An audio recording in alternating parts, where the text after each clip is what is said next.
We're just outside of Atlanta, Georgia, and we're driving the all-new Chevrolet Traverse. Two trims. Hang on, Zach. Ooh, you know, for such a big vehicle, it hustles. Wow, that acceleration is so good. Well, we're going to get into the numbers, and they're big bumps, especially in torque. So gone is the old 3.6 liter V6. That's an older General Motors engine. Under the hood is now what, Andrea? A 2.5 liter turbocharged 4-cylinder with an 8-speed automatic transmission, 328 horsepower and 326 pound-feet of torque. Standard all-wheel drive in Canada. In the US, front-wheel drive and all-wheel drive options are available. Okay, so 18 more horsepower than the old 3.6 liter V6 and 60 pound-feet more torque, and the torque comes on very quickly. Thank you, turbochargers. So we're going to get into more of the driving dynamics in a moment. Right now, what are the key standard features of Traverse? The base trim comes with a 17.7-inch diagonal display with Google built in, wireless Apple CarPlay and Android Auto, an 11-inch driver display, a wireless charger, 6-speaker audio system, a heated steering wheel, heated cloth front seats, 8-way powered driver's seat, a 4-way manual passenger seat, and an AutoSense power liftgate. In the US, not all of these features are standard, as you have one extra trim.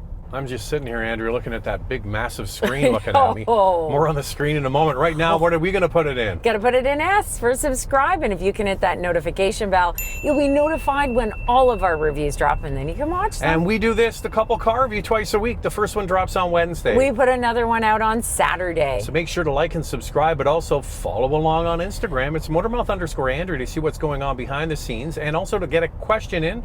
For me, it's Motormouth_Auto, and the links are below the like button. So we are in the RS model. That's the top trim, the sportier looking one. But we also had a chance to drive the Z71, or the Z. We're in America, Andrea. Yeah, we are. The Z71, which is more of their off-road attitude vehicle. Yep. And what are your impressions of the new Traverse? Well, first off, I would just want to point out how quiet the cabin is. That's a big deal. You know, even when you're on the highway, it still remains quiet, and I think that that's impressive. I find the steering, when it's in sport mode, does get a little bit heavier, but not enough that it would affect any sort of maneuverability. Acceleration with that torque number is excellent. So I have been on record for many years saying I really enjoy the way General Motors calibrates their suspensions. They do a really nice job of comfort, quietness, and also some responsiveness. Remember, this is a large 3-row family hauler, so it's not going to be a sports car. The head of chassis engineering was here, and he told me that they have the frequency selective dampers on here. So it's not an active suspension system, but it does have the capacity to absorb small bumps to make it smooth, and larger bumps, when, especially in the Z71 or Z71 model, to go off-road, and I think that they did a fantastic job. I think so too. We're riding on 22-inch wheels on this RS model. You definitely feel more imperfections in the road compared to the 18-inch in the Z71 with the all-terrain tires. So that is something to consider. Now, the Z71 has a twin-clutch all-wheel drive system, and the engineer tells us that this will be very good in the snow with it. Not to say that the RS model or the LT and LS with the standard all-wheel drive system won't be. So you might find that Z71 model will help you in more sticky situations in the winter. Yeah, it's also got a slightly wider track as well. It also has terrain mode and hill descent control, which the other models don't have. On road, on the highway, shocked by how quiet that model is, especially with the all-terrain tires. So that was really impressive. The other thing I am really happy with is the seating position in this model. You sit up and over the dash. Although the Traverse has quite a long hood and it sits up a little bit higher, it never affects your visibility. I really like the seating position in here. Now, we spoke to the engineers, and this 8-speed is a modified 9-speed automatic transmission. And to deal with the torque And to keep the 5,000-pound towing capacity for this Traverse, they decided to go with an 8-speed automatic transmission. How many gears do you need? I know. It's like, let's go for 12. You know, it's going to get ridiculous. You know what? It shifts smoothly. It's perfectly fine. It's a very good transmission. It's perfectly fine. Now, the RS model does have a unique suspension. It feels sportier than the Z71. Unfortunately, there are no base models here. There's no LS or LT for the US, and then we just get the LT in Canada. They're just not available here, just the 2 models. Yeah, it's too bad. I would like to try the base model, but I'm very impressed with the ride. For me is a big deal, especially with a family hauler. I've said it many times, Andrea. What do you want it to be? You want it to be comfortable, relaxing, and to get people where they need to go in a comfortable manner, and this does it. It's so quiet. We're on you wouldn't know we're on uneven pavement right now. They've got all these tar strips on the road. You don't even feel it. Now, it's crazy. You guys can just hear how quiet this cabin is. Shh, shh. Okay, let's get into the looks of this. The Traverse is handsome looking. It's bold, definitely more truck-like. If you get the RS model, you get a bit of a sportier look with the black exterior accents, the larger wheels. They're also black, and the RS badging. So they wanted it to look like sort of like a smaller Tahoe. Yeah. And the front of it has this boxy look, and they were able to increase fuel economy even though it has a blockier look on the outside. And then there's the Z71 model. Well, we mentioned it already. It gets the all-terrain tires and a smaller wheel. It's lifted by 1.2 inches. You actually get real skid protection under the front. There's aluminum to the engine. Under the engine is steel, and then there's steel behind the rear differential. So it's capable of doing more stuff. So the interesting thing is this is built off a modified version of the last platform. So wheelbase remains the same, and it's slightly shorter actually because it's got that blockier design, but you do get that wider track on the off-road capable model. And you get the same passenger space because that wheelbase is the same, which is so important to people. Now, one interesting thing about the Traverse is that it gets 6.7 inches of ground clearance, which is not a high ground clearance, but you do get that lift with the Z71 model. Then you park the 2 next to each other. The RS with the 22-inch wheels actually looks a little bit higher. Now, the Traverse comes standard with LED headlights, available LED tail lamps, available power folding exterior mirrors. Standard 18-inch wheels, available 20 and 22-inch. The Traverse offers an 18-inch compact spare tire and an 18-inch spare steel wheel. Now, before we continue, Andrea, we're just on Super Cruise right now. Now, Super Cruise is General Motors' highly advanced automated driving system. Look, Ma, no hands. And this is on a secondary 2-lane highway. Typically, it was all major highways, interstates, that they had the mapping, and now they have mapping for secondary roads. So look at me, no hands. This is a very relaxing thing, especially when the traffic's busy.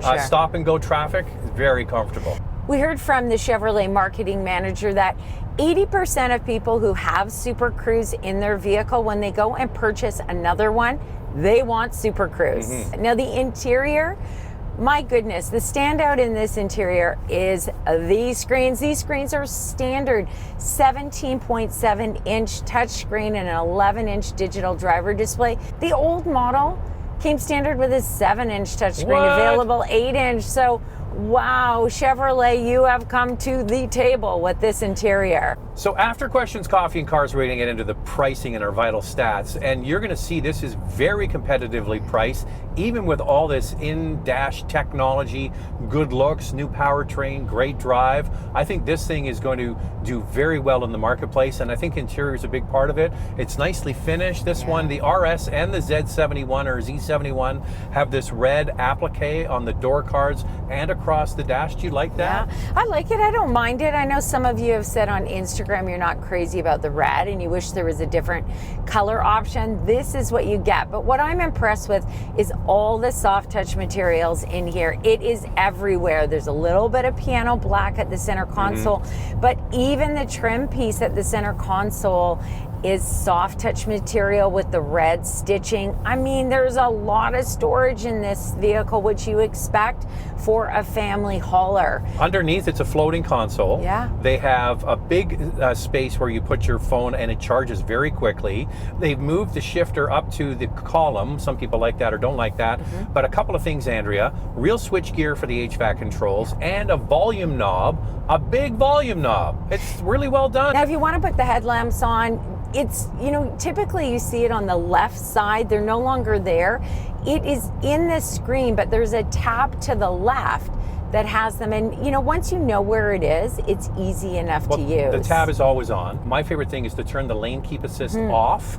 There's a hotkey for that, so that's well done. This comes standard with cloth upholstery, available leatherette, leather, which is nice. It's a great offering on this model. Let's get into the passenger configurations. That's a big one for a large SUV where you want to haul a lot of people. Here we go. In Canada, the base model has the option of captain's chairs or a bench seat. The two top trims, the Z71 and the RS, only captain's chairs.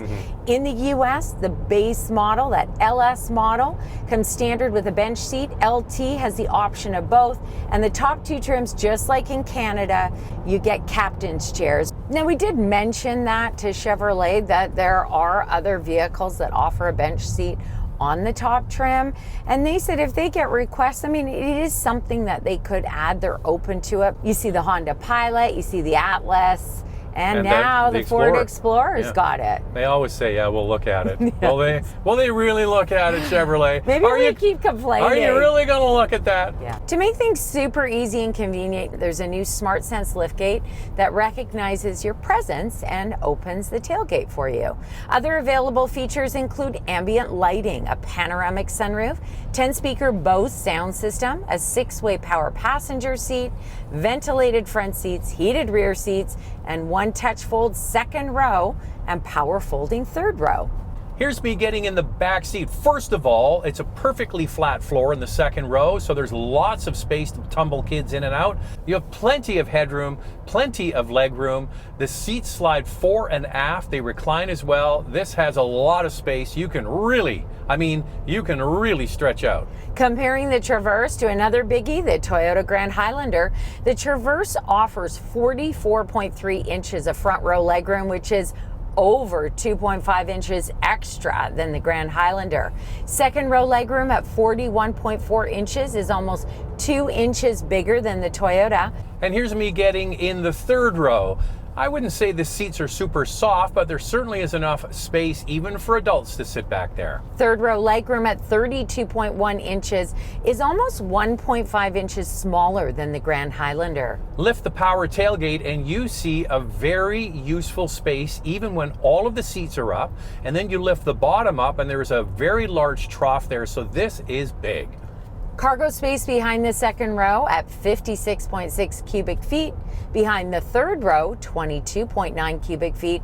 And overall cargo space at 98 cubic feet is very close to the Grand Highlander. I don't have a coffee cup now, but we're pulling over at a coffee shop.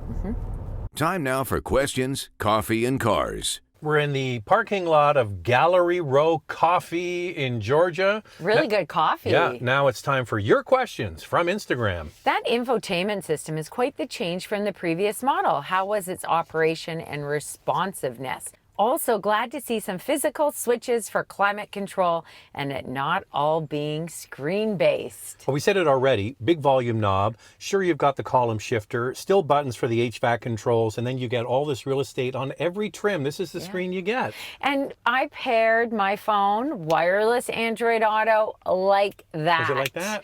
You know, and one thing that I always, a pet peeve of mine with wireless Apple CarPlay and Android Auto, when I leave the vehicle and I come back in, sometimes with some vehicles you have to repair or it doesn't just go automatically to it.